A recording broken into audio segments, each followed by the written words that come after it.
Et j'inviterai le pasteur Bernard Irmat à venir nous apporter la parole.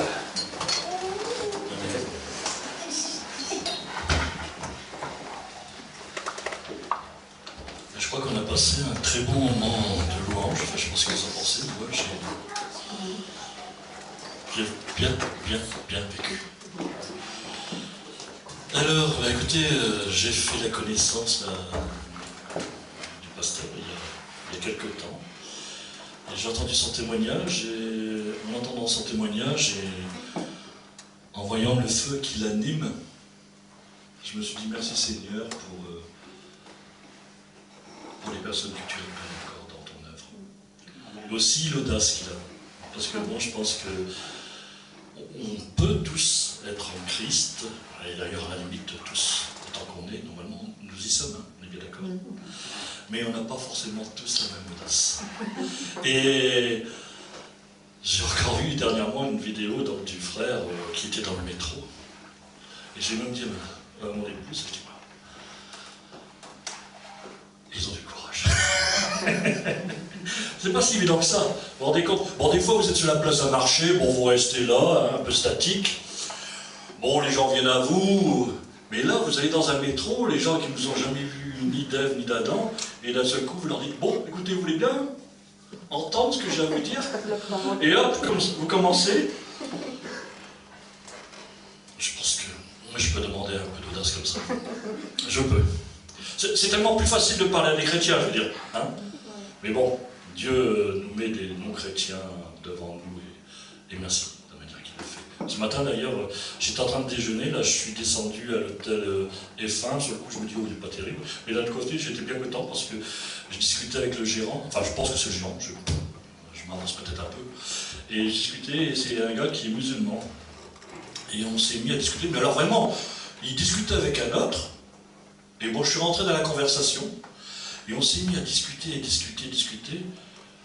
et du coup, ben, je lui ai laissé une Bible aussi. Ah bah oui, je lui ai laissé une Bible, parce qu'il m'a parlé des tas de sourates, et par la grâce de Dieu, j'ai déjà lu 2 fois le Coran. C'est pas que je connais le Coran, on s'entend bien, hein. C'est comme vous avez beau avoir lu la Bible une fois, ne prétendez pas que vous la connaissez.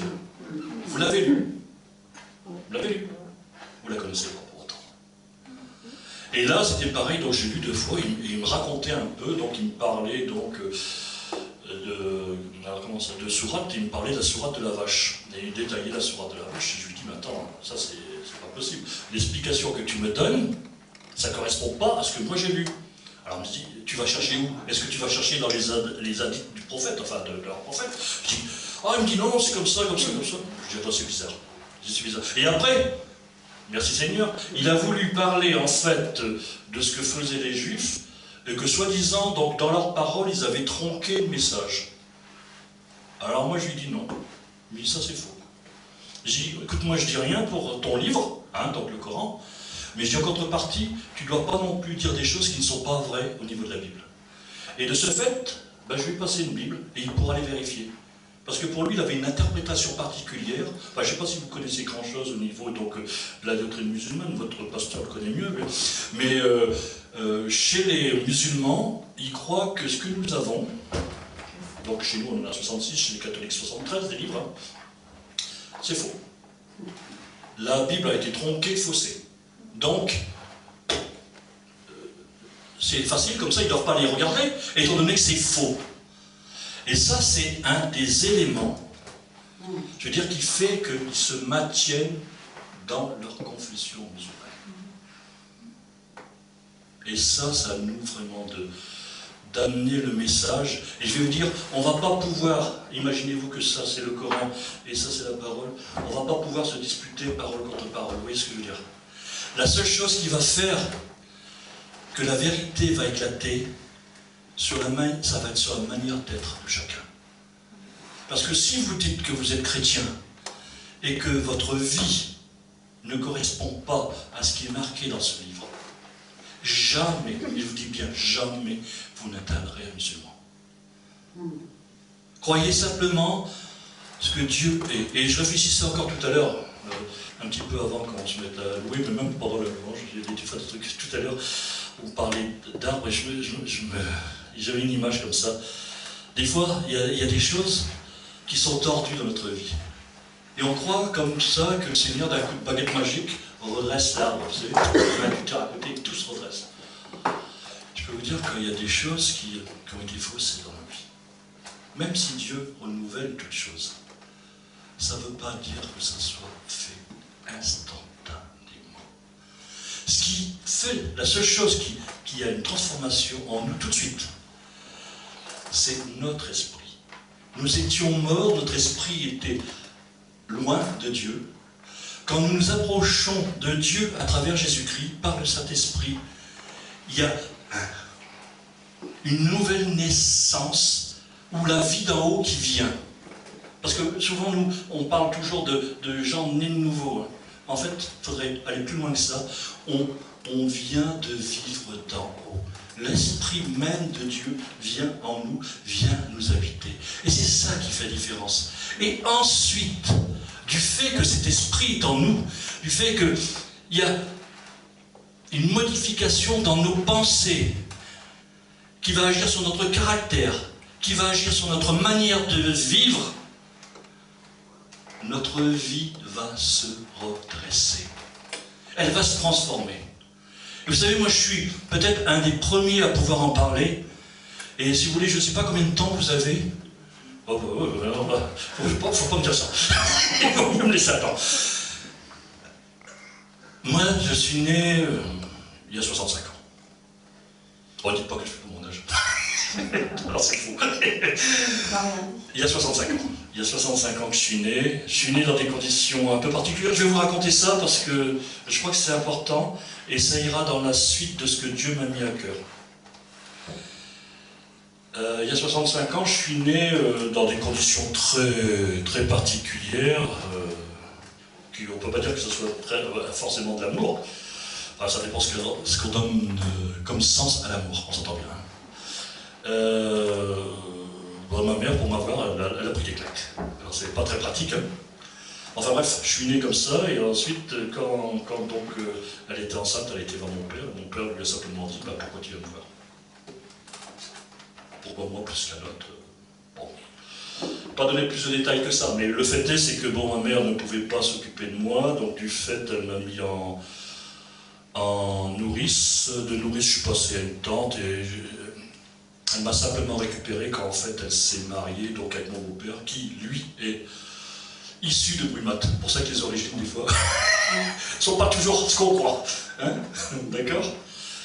De là, si vous voulez, bon, ma mère, elle a toujours gardé une rancune contre mon père et à la limite contre moi. Voilà.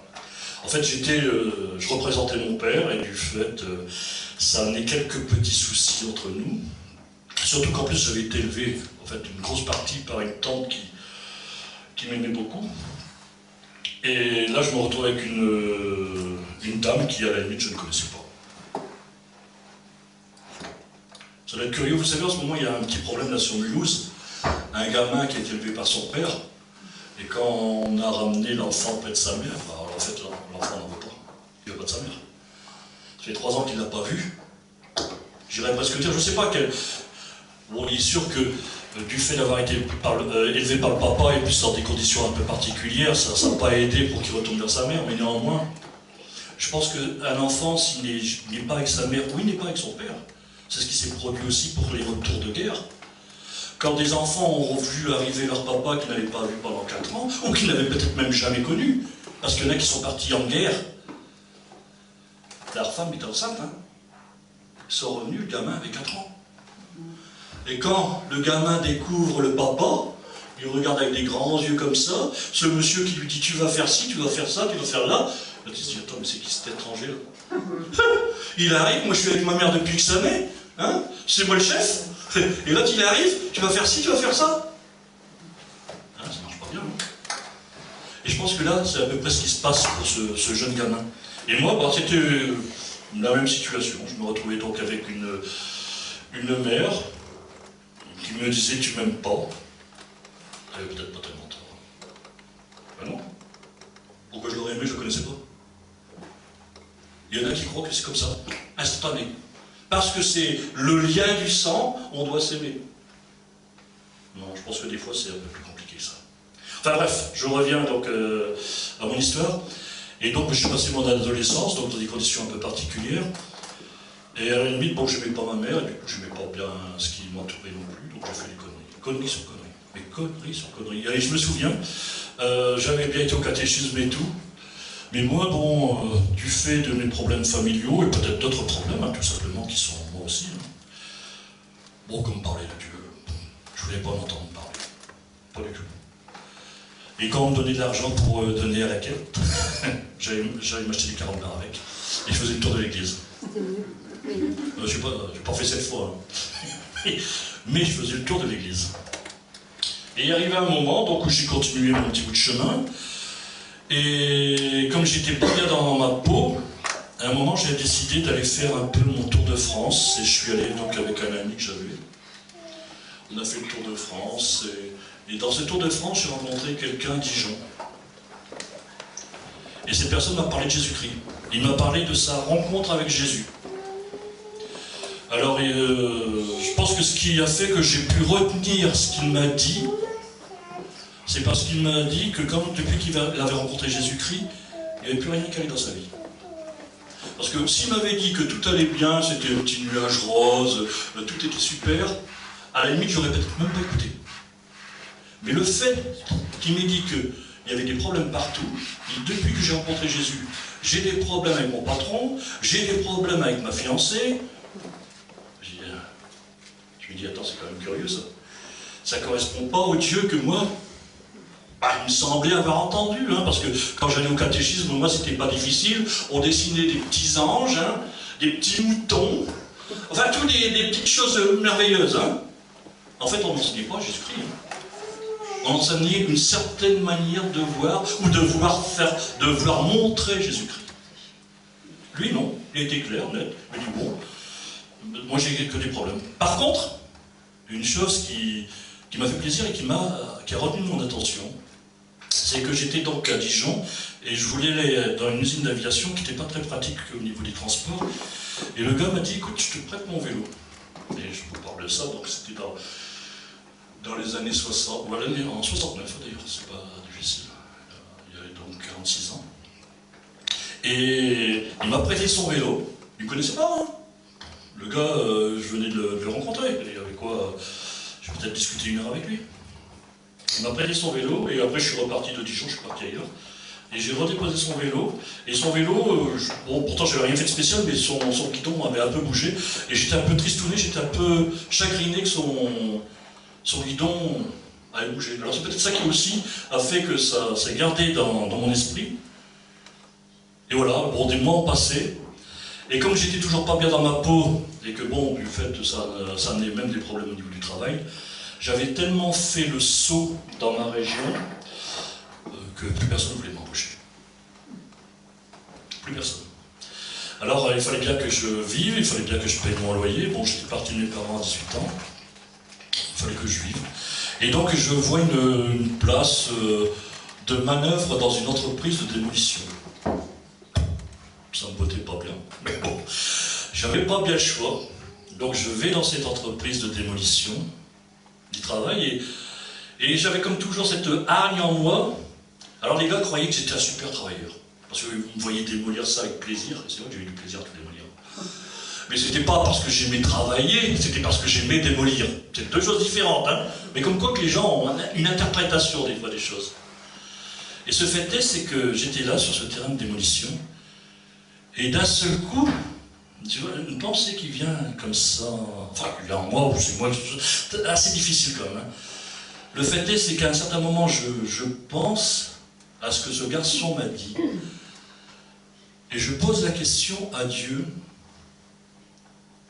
Alors, je ne me souviens plus comment je l'ai dit. Est-ce que c'est Dieu, est-ce que c'est Seigneur? Je suis incapable de dire tout ce que c'est, que j'ai posé la question à celui que je croyais qu'il existait, en lui disant, où est ton royaume? Et là, je n'ai pas eu de réponse dans le sens « Ah ben tiens, mon royaume, il est là, il est là, il est... » Non. J'ai simplement eu, au fond de mon cœur, une pensée qui était « Pardonne-leur. » Et donc, je n'ai pas cherché plus loin. J'ai dit « Oui, je pardonne. » Et là, à l'instant, Moi qui avais envie de tout démolir, de tout casser, en un instant, hein, une transformation au niveau de mon esprit, de la manière de concevoir les choses. Hein. Je ne vais pas dire, c'est pour ça que je voudrais continuer un peu après mon témoignage, vous allez voir. C'est quand même pas... Hop. Là, c'était transformé. D'un seul coup, je voyais le ciel comme je ne l'avais jamais vu, je voyais l'herbe comme je ne l'avais jamais vu, et j'avais tellement, écoutez-moi bien, tellement la paix que je pouvais m'approcher des oiseaux, ils ne s'envolaient pas. Curieux hein, comme phénomène. Hein. Et les gens, d'un seul coup, ils disaient, mais écoute Bernard, t'es plus le même. Moi, je ne le voyais même pas encore trop, mais eux, ils disaient, tiens, mais il y a quelque chose qui changeait chez toi, t'es plus le même. Alors c'était vrai, il y avait quelque chose qui s'était fait. Mais après, parce que merci Dieu, Seigneur, pour les moments de félicité qu'on a comme ça. Mais Dieu nous laisse toujours la liberté, c'est ce que tu disais tout à l'heure. Hein. Il y avait deux montagnes, il y avait deux voies, et il y a toujours cette possibilité, ou d'obéir à sa propre chair, ou à Satan, ou d'obéir à Dieu. Toujours, on aura toujours cette possibilité. Et merci Seigneur qu'on a la liberté. C'est important la liberté, je veux dire, il n'y a rien au-dessus de ça. D'ailleurs, pour revenir à ce que je discutais ce matin avec ce garçon-là qui était musulman, chez les musulmans, en fait, il n'y a pas de liberté. Et même quand vous voyez ce qu'ils font, pour eux, ils sont persuadés qu'il faut amener tout le monde à l'islam, même par la violence. Hein. À la limite, quand vous tuez même votre ennemi, vous l'amenez au paradis. C'est pas mal hein, comme truc. Hein. Ah oui. Non. Jésus, quand il est venu, en tout cas, lui, il était plus cool, pour employer les termes modernes. Il disait que celui qui a des oreilles entend, que celui qui a des yeux voit. Voulez-vous entendre? Voulez-vous voir? Ça aussi, c'est encore un problème. Parce que tout est là aussi. Hein. Est-ce qu'on a vraiment le désir d'entendre? Est-ce qu'on a vraiment le désir de voir? Bien que vous pouvez le savoir. Et là, donc je dis, j'ai vu ça, et par contre, j'ai commencé à comprendre ce que c'était que l'œuvre de Satan. Vous voyez Satan, il va toujours tout faire pour vous empêcher d'arriver parfaitement à Dieu. Toujours. De tous les moyens qu'il peut. Et il en a des moyens. N'oublions pas que pour l'instant, c'est lui qui règne sur la terre, hein, qu'on le veuille ou pas. C'est marqué dans la parole de Dieu. Hein. Il règne sur la terre. C'est-à-dire qu'à la limite, que ce soit les gouvernements, que ce soit n'importe quoi, il peut faire un peu ce qu'il veut, sauf à ceux qui appartiennent en Christ. Ceux qui appartiennent en Christ, qui ont l'esprit de Christ et qui ont décidé de marcher selon sa volonté, il ne pourra rien faire. Mais il va quand même essayer. Et c'est là-dessus que je voudrais venir au point du message que j'ai reçu. Franchement, vous savez à quelle heure j'ai fait ce message? J'ai fait 6h30 ce matin. Pour la bonne raison que je voulais être sûr quand même de ce que Dieu me mettait à cœur. Et j'ai entendu un peu tout ce qui s'est passé ce matin. Je pense qu'on est bien dans ce que Dieu voulait. Amen. Amen. Alors, est-ce que vous avez quelque chose qui projette les versets ou pas? Ah non, d'accord. Bon, bah alors, vous serez obligé ou de m'écouter, ou de lire vous-même dans la parole ce que je vais dire. Donc, si vous voulez, on va aller voir dans Apocalypse 3, verset 10.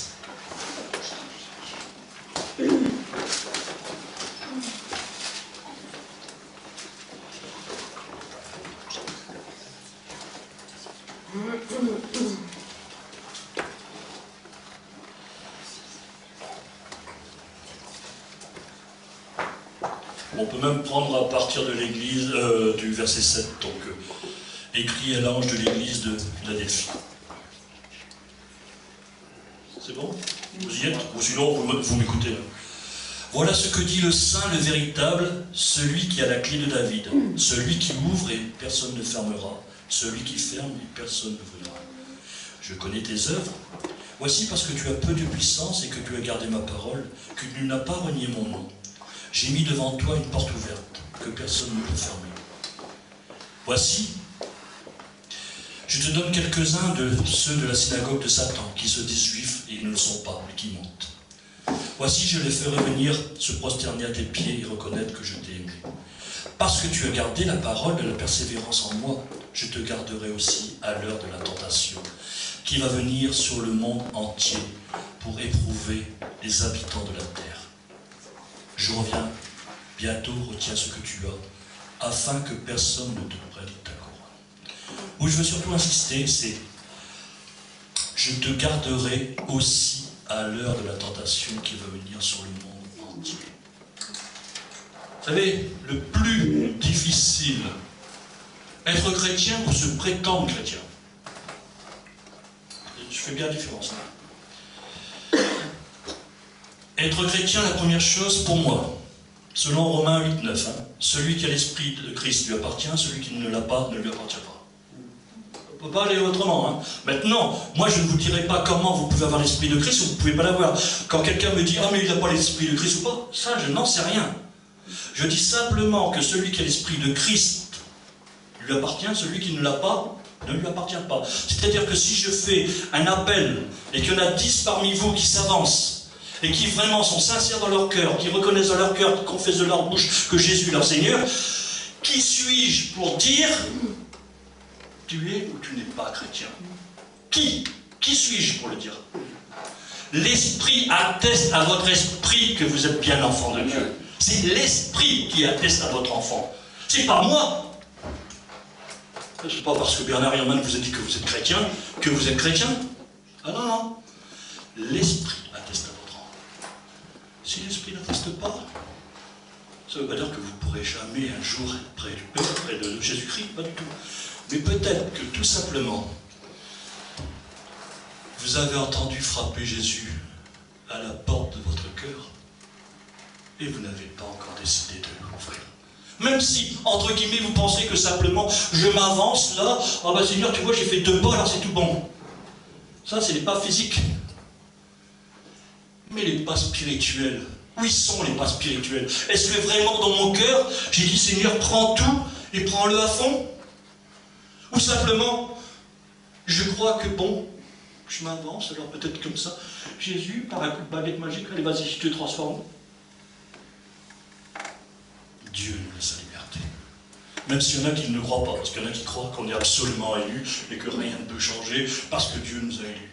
Il n'y a que Dieu qui connaît ça. Moi, je veux croire que Dieu sait exactement ceux qui vont l'accepter, ceux qui vont marcher selon ce qu'il a mis dans le cœur de chacun. Ça, je le crois. Une chose donc qui est importante, c'est que si vraiment on est en Christ, on doit marcher selon ce que Jésus nous dit. Amen.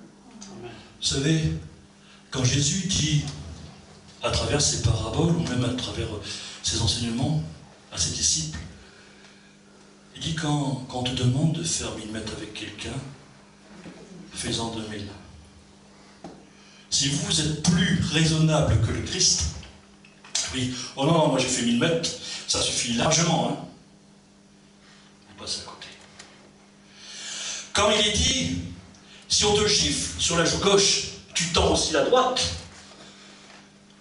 Si vous vous dites, oh, bah, attends, mais ça va un peu, moi il m'a giflé là, qu'il essaie une fois de me... Il va voir, son nez il va bien s'élargir. Vous êtes passé à côté. Si vous croyez que vous pouvez aller au-dessus de Dieu quand il dit « Si vous ne pardonnez pas à votre cœur, à votre frère plutôt, de tout votre cœur, et que vous commencez, vous, à faire les propres règles à la place de Dieu, mais vous êtes passé à côté. » Une nouvelle fois, on ne peut être chrétien que si on met en pratique complètement les choses de Dieu. Alors vous me direz, mais on a pu passer à côté, on a pu faire des choses, des écarts. Oui, faire des écarts, on en fait tous. Ce qui est dangereux, c'est de rester dans les écarts. Si je sais que quand je ne marche pas droit, je continue à ne pas marcher droit, et je le sais, je vous dis bien, je le sais, pas quelqu'un qui ne se rend pas compte. Quelqu'un qui se rend compte qu'il ne marche pas droit et qui continue à ne pas marcher droit. Un gros souci. Par contre, merci Seigneur, merci pour le Saint-Esprit le Saint-Esprit nous montre toutes choses. Si vraiment on est honnête, si on veut faire la volonté du Seigneur Jésus, si on veut apprendre à l'écouter, parce que je crois aussi que c'est ça. Il faut déjà savoir ce que c'est que la tentation. Parce qu'on me dit comme ça, ah mais oui, mais j'étais tenté, je n'ai pas pu résister. La Bible nous dit qu'il n'y a aucune tentation qui ne soit humaine. Aucune, hein? Vous m'entendez? Aucune tentation qui ne soit humaine. C'est-à-dire qu'à la limite, on peut donc résister. Et quand Dieu a décidé d'envoyer Jésus-Christ, bien sûr, c'est pour notre salut. Mais pour que notre salut soit complet, il fallait que Jésus vienne. Qu'il vienne dans un corps de chair. Qu'il vive comme chacun de nous. C'est-à-dire qu'il mange, il boit, il dort, comme chacun de nous. Il a travaillé. Et pas un travail très facile, hein. Parce que charpentier à l'époque, c'était pas simplement je te fais un petit meuble comme ça avec une petite machine. Non, non. C'était je te porte des grosses poutres et je te construis la maison en même temps. C'était ça, charpentier. Donc il connaissait la valeur du travail. Et il a été avec différentes personnes. Et je crois que c'est peut-être pour ça aussi que quand on entend le message de Christ maintenant, le message à la fois qui peut nous sauver, mais aussi les échanges qu'il a pu avoir sur terre avec les uns et les autres. Ne prenons que la femme qui avait été prise en état d'adultère. Alors c'est même curieux, parce que quand vous regardez la Bible, il est dit qu'elle a été prise en état d'adultère. Et on voit que la femme. Pourquoi le bonhomme n'est pas là? Vous êtes jamais posé la question? Pourquoi le bonhomme n'est pas là? Si elle a été prise en état d'adultère, il était bien heureux. Elle ne peut pas faire un adultère tout seul, à moins qu'il c'était un adultère dans la pensée. Alors là, c'était fortiche, les gars, quand même, parce que prendre quelqu'un qui avait l'adultère dans la pensée, il était vraiment fortiche. Et non. Et Jésus, vous croyez? Quand on lui a dit, mais tu sais, dans la loi de Moïse, et c'est vrai, on voit ça, mais tu les lapideras. Tu les lapideras. L-E-S. C'est-à-dire, les deux. Et déjà pas de bonhomme, et là on veut lapider la femme. Et bien Jésus, tout simplement, parce qu'il connaissait l'humanité, il est dit qu'il connaissait parfaitement ce qu'il y avait en chacun d'eux. Parfaitement. Il dit, écoutez, que le premier qui n'a jamais péché, alors il y en a qui disent, mais moi je n'ai jamais commis l'adultère. Mais Jésus n'a pas dit comme ça. Hein. Il n'a pas dit que celui qui n'a jamais commis l'adultère lui jette la première pierre. Non, non, non, non, il n'a pas dit ça. Il dit que celui qui n'a jamais péché, c'est-à-dire qui n'a jamais fait un petit péché, rien, c'est les petits péchés là. Oh, mais j'ai menti un peu au niveau de ma déclaration d'impôt. Ah, je me suis fait arrêter par le policier, je voulais à 80 au lieu de 50, mais je lui ai dit que non, je voulais à 55. C'est bien un petit péché, là, ça, non? Que celui, donc, qui n'a jamais commis de péché, lui jette la première pierre. Et il est dit que des plus âgés, oui, parce qu'en général, quand on a de l'âge, on a du vécu, on a beaucoup moins de prétentions, on a beaucoup plus de connaissances aussi, se sont reculés jusqu'aux plus jeunes.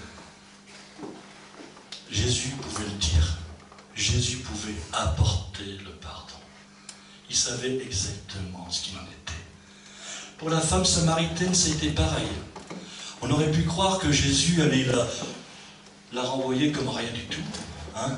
Attendez, elle avait quand même eu 5 maris. Vous vous rendez compte? 5 maris? Non, mais c'est quoi ça? Jésus lui demande à boire à une femme qui a eu 5 maris. Là. Et la femme lui dit, mais attends, tu me demandes à boire, moi qui suis une samaritaine. D'ailleurs, on n'a même pas d'échange entre nous. Vous pensez qu'il faut aller adorer là, hein, et nous on pense qu'il faut aller adorer là-bas. Et Jésus lui donne une bonne parole. Hein. Il viendra un temps où les vrais adorateurs de Dieu adoreront en esprit et en vérité. Pas des images qu'on se fait, des images tronquées, des images faussées. On adorera en esprit et en vérité. Et là, Jésus, qui sait pourtant, regardez Jésus, il lui dit, va chercher ton mari. Et Jésus sait très bien hein, qu'elle n'a pas de mari. Elle lui dit, mais non, je ne suis pas marié. L'homme avec qui je vis, c'est mon mari. Jésus ne s'est pas trompé. Jésus lui a simplement dit, tu vois, tu t'es planté 5 fois. Mais il n'y a rien, rien devant moi en tout cas, qui empêche que tu te maries si elle veut. C'est comme ça que je le comprends. Moi. Parce que Jésus ne s'est pas trompé. Jésus, quand il lui a dit, va chercher ton mari, il savait ce qu'il en était. Autrement, il aurait simplement dit, va me chercher l'homme avec qui tu vis. Vous voyez ce que je veux dire? Donc il a été plus loin que ça. Et il y a plein de choses comme ça, vous savez, que Jésus a découvert sur terre. Et il dit que Jésus a vraiment été tenté en toutes choses, mais il n'a pas commis le moindre péché. Et je pense que nous, maintenant, quand nous nous approchons de Dieu, de la même manière, vous m'entendez bien, si vraiment on marche selon la volonté de Dieu, selon l'écoute de Dieu, on peut marcher droit. Des tentations, il y en aura toujours. D'ailleurs, Pierre nous le dit bien dans une de ses épîtres, dans la deuxième épître, si je ne me trompe pas, que le lion, que Satan est comme un lion rôdant autour de nous, pour savoir qui est-ce qu'il va avaler, qui est-ce qu'il va essayer de prendre. Mais il est dit, résistez-lui, et il fuira loin de vous. Résistez-lui.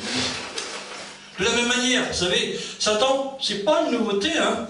Quand vous regardez dans l'Ancien Testament et que vous regardez l'histoire de Job. Vous vous souvenez, pour ceux qui l'ont lu, Job, c'est un gars qui essaye de faire la volonté de Dieu. Il va même, parce qu'il est quand même sous l'ancienne loi, offrir des sacrifices si jamais ses fils, enfin du moins si ses enfants, péchaient. Donc il offre des sacrifices sans même savoir s'ils ont péché ou pas, il offre déjà des sacrifices. Et quand Satan se retrouve devant Dieu, donc Dieu lui dit, écoute, tu vois, voilà un homme à terre qui essaie de faire ma volonté. Et Satan lui dit, oui, bien sûr. Pourquoi il ne ferait pas ta volonté? Il est riche, il a tout ce qu'il veut. Bien sûr, c'est facile de faire la volonté de Dieu quand on a tout. Hein? Combien qu'il y en a qui pensent ça ailleurs? Hein? Bah ouais, mais lui il peut. Attends, lui il roule en Mercedes, mais t'as vu la baraque que c'est même pas une baraque, c'est un château. Hein? Oh, c'est facile de faire la volonté de Dieu quand tu tombes du ciel. Alors c'est pas difficile. Dieu lui dit, écoute, vas-y, touche assez bien. Touche. Et vous inquiétez pas, Satan a fait son œuvre. Tout ce qu'il avait comme troupeau, comme enfant, comme toute chose, c'est parti.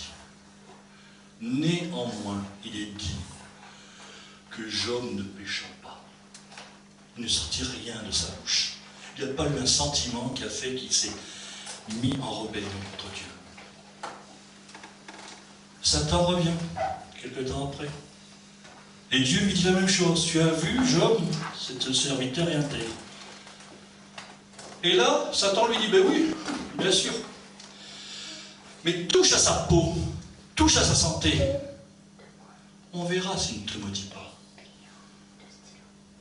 Même travail. La peau était touchée, tout va bien. Hein. Il dit qu'il avait tellement de problèmes qu'il se grattait même avec un bouchon. Et peut-être même fait de la dépression. Ah oui. Pourquoi pas? Dieu peut faire de la dépression quand il vous arrive toutes des choses comme ça et que vous ne comprenez pas. Après, il y a ses amis qui sont venus. Moi, je n'accuse pas ses amis, hein, vous savez. Je pense que j'ai certainement été comme les amis de Job pour bien les frères. Je n'accuse pas. Je dis simplement qu'ils ont essayé de donner quelque chose avec la connaissance qu'ils avaient. Mais bon, ils n'avaient pas la connaissance parfaite. En tout cas, il est resté fidèle. Et là, Satan d'ailleurs était habile. Vous voyez, il avait tout détruit. Il avait même détruit sa famille. Il lui a laissé que l'être qu'il aimait. Alors là, ça se trouve encore une fois que c'est la femme qui reste et qui dit maudit Dieu et meurt. Ça aurait pu très bien dans un sens inverse, une femme qui essaye de faire la volonté de Dieu et que le mari lui dise allez, maudit ton Dieu et meurt. Vous voyez ce que je veux dire? Ça s'est trouvé comme ça. Dieu seul sait pourquoi. Alors je vous dis, c'est vraiment la chose la plus importante, je crois. C'est de toujours essayer de marcher selon Dieu. Ne pas se laisser tenter. Et vous savez ce qui est le pire? C'est quand d'un seul coup on désire quelque chose, c'est nous qui le désirons. Et on dit Dieu ne me donne pas. Et vous n'avez jamais réfléchi que des fois Dieu ne vous donne pas une chose, tout simplement parce que c'est peut-être pas pour votre bien. Ça, c'est comme si vous aviez un gamin de 10 ans. Alors, il aime bien les motos. Hein. Oh, papa, j'aime bien la moto. Boum, boum, boum, boum. Hein? C'est une 1000, je ne vais pas donner de marque. Hein. Boum, boum. Alors, vous aimez votre fils, hein?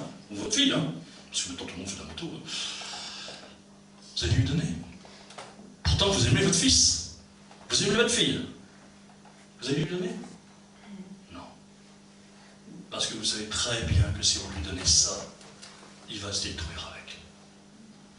Il n'a pas l'âge, il n'a pas la maturité. Et il y a des choses comme ça dans notre vie, on veut absolument avoir. Absolument. Et je crois que même, d'ailleurs, Dieu, dans ce qu'il est, quand vraiment on a insisté, lourdement, il peut permettre certaines choses. On rentre dans l'autorité permissible de Dieu. Hein. Ah mais j'ai prié et tu m'as donné. Ah oui, attends, bien sûr. Tu as prié pendant 10 ans pour avoir une chose. Le Seigneur a dit, écoute, ça fait 10 ans que je te dis que c'est pas bon. Tu veux quand même y aller? Vas-y. Oui, il faut laisser l'initiative aux gens. Pourtant, je pense que Dieu, il essaye de mettre les points sur les i. Alors des fois, il y a des choses qui se réalisent. Et après, on se dit, mais je comprends pas, il n'y a rien qui va. Ah non, il n'y a rien qui va. Ah pourtant, j'ai demandé au Seigneur. Hein. Ouais. Pendant 10 ans, le Seigneur vous a dit non. 10 ans. Vous aviez demandé au Seigneur. Et au bout de 10 ans, c'est tout, vous avez eu ce que vous avez voulu. Mais c'était pas bon pour vous. Mais c'est peut-être même pas... Si c'est un couple, c'est pas forcément de la faute de l'autre. Hein. Non, peut-être tout simplement que l'autre, il n'était pas fait pour vous. Hein. Peut-être. Hein. Peut-être pas. Ou ça peut être d'autres choses. Des fois, c'est une profession, ça peut être n'importe quoi. Je pense que pour toute chose, quand on commence à connaître le Père, parce que Dieu, on peut le connaître. Alors je ne sais pas, vous, comment vous faites pour le connaître, mais je veux dire, un des premiers moyens, c'est de dire la parole. Parce que, bien sûr, il y a les sentiments, il y a les impressions, il y a tout ce que je fais tomber. Ça, c'est pas un message. Hein? Mais c'est la parole. Alors, je ne sais pas, est-ce que vous savez combien de temps il faut pour lire une Bible?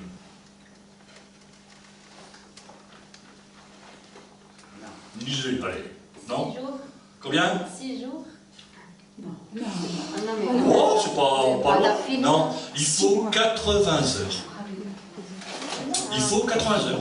80 heures. Oui, oui, et oui. On est surpris, hein, parce qu'on a toujours l'impression que c'est « Oh, on pourra jamais lire la Bible, c'est trop long. » Non, non, non, il y a des études, on fait des études pour tout. Donc, quelqu'un qui lit normalement, bien sûr, on n'est pas en train d'essayer de méditer, hein. On lit de la première page, hein, donc de la Genèse, jusqu'à la dernière page de l'Apocalypse, sans regarder bien sûr les commentaires, hein, on ne fait lire que les Bibles, enfin les versets, 80 heures. Et si vous voulez la lire en un an, vous lisez 4 chapitres par jour, et vous la lisez en un an. Non, parce que des fois, quand vous parlez de lire la Bible aux gens, même les chrétiens, hein, tu te rends compte, mais tu as eu le nombre de pages. Or, excusez-moi, quand vous avez passé votre code de la route, c'est ce que c'est le code de la route? C'est la manière qu'on a de conduire sur les routes. Hein. C'est ce qui va nous faire qu'on connaisse que c'est un stop, qu'on sait que c'est un sens interdit, que c'est un panneau de ralentissement. Hein, c'est bien ça, hein? Ça s'appelle le code de la route. Et bien, si vous voulez le code de la route des chrétiens, le voilà.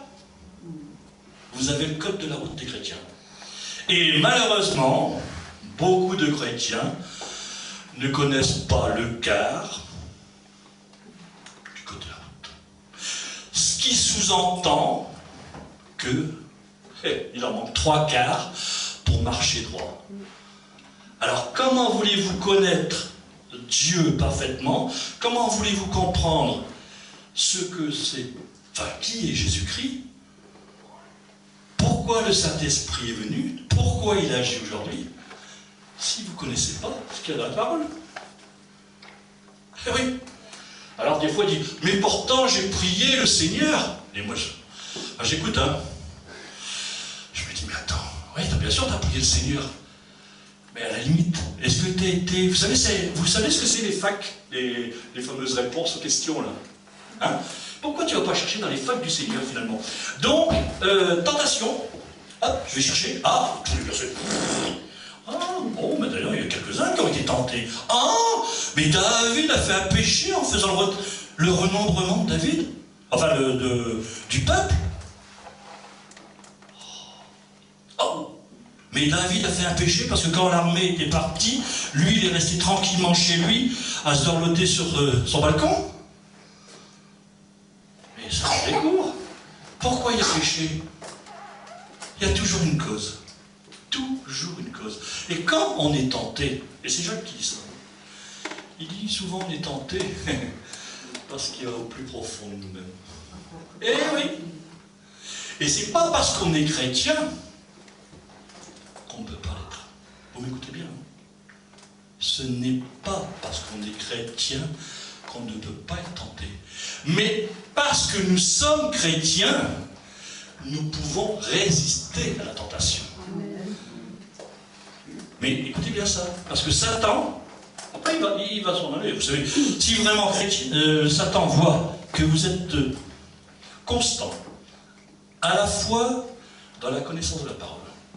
Alors, moi ce que je dis toujours aux uns et aux autres, hein, au minimum, vous savez ce que c'est le minimum, hein? Le minimum c'est quand c'est comme ça, hein, c'est un ras de pâquerette, hein. Le maximum c'est quand vraiment, au minimum, vous lisez déjà au moins une fois la Bible entière. Au moins, hein. Et préférence pour les chrétiens. Enfin, du moins ceux qui arrivent à Christ. Lisez déjà le Nouveau Testament, parce que c'est vrai que si vous commencez par l'Ancien, ça peut amener quelques problèmes. Alors, d'abord le Nouveau Testament, on l'a lu, on lit l'entièreté de la Bible. Ensuite, chaque fois que l'on prie, chaque fois qu'on a un problème, je pense qu'une chose qui est importante, c'est de prier. C'est Jésus qui dit, hein, priez sans cesse parce que l'esprit est prompt, mais la chair est faible. Et le même Jésus, mais même ça dans sa prière, hein, quand ses disciples lui disent, mais apprends-nous à prier, il est marqué, ne nous induis pas en tentation, ou ne nous laisse pas succomber à la tentation, ça dépend de la version qu'on parle. Ne nous laisse pas succomber à la tentation. C'est que la tentation est là. Et cette même tentation, il est dit que même Jésus l'a éprouvée. Vous vous souvenez? Jésus s'est fait baptiser, et il est dit que l'Esprit le conduit au désert pour être tenté. C'est curieux quand même, hein? Ça veut dire que Dieu a permis qu'il soit tenté. Et le diable ne s'est pas privé, hein? Quand, vous savez, quand est-ce que la tentation est là vraiment? C'est quand il y a un manque dans votre vie. Vraiment un manque profond. Alors d'un seul coup, hop, ça se présente devant moi. Ah, c'est formidable. Il n'y a plus qu'à aller dans ce sens-là. Et là, Satan se présente devant Jésus. Jésus jeûne 40 jours. Alors je peux vous dire que 40 jours, ça fait beaucoup. Moi, je suis infirmier en fait. Hein. Enfin, j'étais infirmier, maintenant je suis plus votre conseiller de jour. Mais sur un plan santé, 40 jours, c'est énorme. À la limite, vous risquez de passer. Et là, Satan vient là. Il eut faim, et Satan vient. Mais si tu es le Fils de Dieu, pourtant il est bien le Fils de Dieu, hein? Si tu es le Fils de Dieu, dis à ces pierres qu'elles se transforment en pain. Et combien de fois nous ne voudrions pas justement transformer nos petites choses? Après tout, on est enfant de Dieu. Donc on peut demander des choses à Dieu, et on veut que ces choses se réalisent. D'ailleurs, on nous le dit, si tu crois, tu verras. Il n'y a pas de doute. Le tout, c'est que nos demandes, elles soient en rapport avec ça.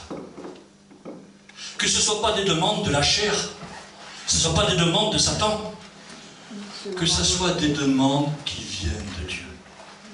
Et là, pour savoir comment on peut savoir si c'est Dieu qui nous parle ou pas, je disais, de prier. C'est pas difficile. Il y en a qui croient que la prière, c'est une litanie de 5 heures d'affilée. Moi, je dis non. Non. Votre Père n'est pas sûr. C'est ce que Jésus disait, hein. Il y en a qui croient qu'en faisant comme des publicains, votre Père... non! Demandez les choses. Alors ça fait une différence, hein, je veux dire, entre parler pendant 5 heures. Vous savez, imaginez-vous un de vos enfants qui a faim. Il vient vous voir et il dit, maman, papa, donne-moi une tartine. Vous l'avez entendu, hein? Et pendant 1 heure, écoutez-moi bien, hein? Papa, maman, donne-moi une tartine, papa, maman, donne-moi une tartine, papa, maman, donne-moi une tartine, papa, maman, donne-moi une tartine, papa, maman. 1 heure. Et bien, c'est exactement ce que font certains chrétiens. C'est, moi je veux dire, avec ma foi, je me dis quand même un petit souci. Ou Dieu est sourd, ou il est parti. Hein. Ça peut d'ailleurs, je crois que c'était, ouais, Élie, hein, quand il s'était réuni avec les sacrificateurs là. Et là, ils étaient là, ils se coupaient même la peau, les entailles, et et Élie leur dit, mais attendez, votre Dieu est sourd, hein? Ah oui. Ça fait 4 heures que vous êtes en train de tourner autour, rien ne se fait. Non. Quand vraiment, on se met devant le Seigneur, et si l'on croit dans le fond de son cœur, écoutez bien, il ne suffit pas de demander, hein, mais que l'on croit que la chose va se réaliser. Donc si l'on croit que la chose va se réaliser, c'est qu'en fait, enfin pour moi en tout cas, c'est qu'elle est conforme à la parole et à l'Esprit de Dieu. Je ne sais pas si vous comprenez ce que je veux dire. Si moi je suis marié, moi je peux prendre autre chose. Si je vois mon voisin qui a plein d'argent et que moi je veux le compte de mon voisin, oui, attendez, il y en a qui seraient bien capables de choses comme ça. Croyez-vous que Dieu va vous accorder ça? Non, hein? Pourquoi? Parce que c'est pas dans l'esprit de Dieu. Voilà, ce n'est pas dans l'esprit de Dieu. Par contre, il est pourtant dit que nous allons bénéficier de la richesse des nations. Alors c'est quand même curieux, hein? Mais sachant que c'est Dieu qui nous donne les choses en son temps, et que c'est pas nous qui les réclamons n'importe comment. Et toute chose, et là moi je peux vous dire, et je crois au fond du cœur, que quand on demande quelque chose à Dieu, selon sa volonté, toute chose peut nous être accordée. Pourquoi? Mais parce que c'est selon sa volonté. C'est pas, on ne s'est pas trompé là, on est en plein dedans. On est dans sa volonté. Alors sachons mettre nos désirs, oui, c'est bien nos désirs qui nous demandent devant Dieu. Et osons lui dire. Et je vais vous dire, si vous êtes à l'écoute de ce que nous dit le Seigneur, il vous dira si ce que vous demandez est bon ou pas bon. Et sachons accepter ce que Dieu nous dit. Et je me souviens d'une anecdote que j'avais lue, je ne me souviens plus où, mais c'était une petite fille qui aurait voulu qu'il fasse beau, et alors elle en discutait avec son voisin comme ça, et elle disait, oh, ben, j'aimerais bien qu'il fasse beau demain, je vais prier le Seigneur pour qu'il fasse beau, et le manque de peau, le lendemain il pleuvait. Alors bien sûr, le voisin qui n'était pas chrétien, ou du moins qui avait l'esprit un peu moqueur, et il va la voir, il dit, mais il me semble que Dieu t'a pas entendu. Et vous savez ce qu'il lui dit à cette fille? Ah non, c'est pas qu'il m'a pas entendu. Il m'a simplement dit non. Vous voyez ce que je veux dire? Il y a des fois des choses qu'on en demande, on n'a pas. Après, je vous dis, c'est vos motivations. Dans chaque chose que nous faisons dans notre vie, quelle est la raison pour laquelle je le fais? Est-ce que ce que je suis en train de faire, c'est pour honorer Dieu? Quand je dis honorer Dieu, c'est-à-dire ne pas aller à l'inverse de la gloire de Dieu. On s'entend bien? Parce que Dieu est Dieu. Vous savez ce que je dis? Nos actions, hormis celles qui peuvent aller dans le sens contraire, on ne va jamais rien pouvoir. On ne va pas épater Dieu. Vous voyez ce que je veux dire? On ne l'épate pas à Dieu. Mais en contrepartie, on peut lui déplaire. On peut aller même lui faire de la peine. Comme il est dit qu'on peut être resté le Saint-Esprit. Ah oui. Pourquoi? Parce que le Saint-Esprit est en train de nous dire quelque chose à un certain moment, et nous on décide de faire l'inverse. Ah là, nous attestons le Saint-Esprit. Et après, il y a des fois des moments où on dit, bah, tiens, écoute, j'ai l'impression que Dieu est plus présent, Dieu ne m'écoute plus. Eh oui, attendez, ça fait 50 fois que le Saint-Esprit vous dit quelque chose, ça fait 50 fois que vous lui dites non. Hein, il arrive un moment, ça va plus. Alors il n'y a qu'une chose à faire. Vous savez quoi? C'est oui, il y a la Bible, mais se repentir. Oui, se repentir, c'est-à-dire recommencer. On voit la chose, on se met devant Dieu, on dit Seigneur, bah, écoute, je passe à côté. Je passe à côté. Seigneur, je te demande pardon, et par la grâce que tu m'as fait à travers Jésus-Christ, je te demande de recommencer. Amen. Je te demande de remarcher droit. Et Dieu, qui a envoyé Jésus pour ça, écoutez-moi bien, hein, Jésus a été envoyé pour que nous puissions nous présenter devant Dieu sans aucune tâche. Et il y a un passage, si jamais un jour vous voulez lire, c'est dans Zacharie. Lisez tout le livre de Zacharie, il n'est pas très long. Et vous verrez le sacrificateur Josué qui est là, et qui arrive avec une robe toute tachée. Et Satan qui est là pour l'accuser. Et à travers, moi je veux dire à travers Jésus-Christ. Satan peut faire la même chose avec nous aujourd'hui. Mais Dieu va faire la même chose qu'il a fait avec Zacharie. Il dit, changez-lui sa robe, mettez-lui un nouveau turban. Et si tu fais ma volonté, si tu veux marcher profondément avec moi, alors tu seras ma bouche. Vous savez ce que c'est, devenir la bouche de Dieu?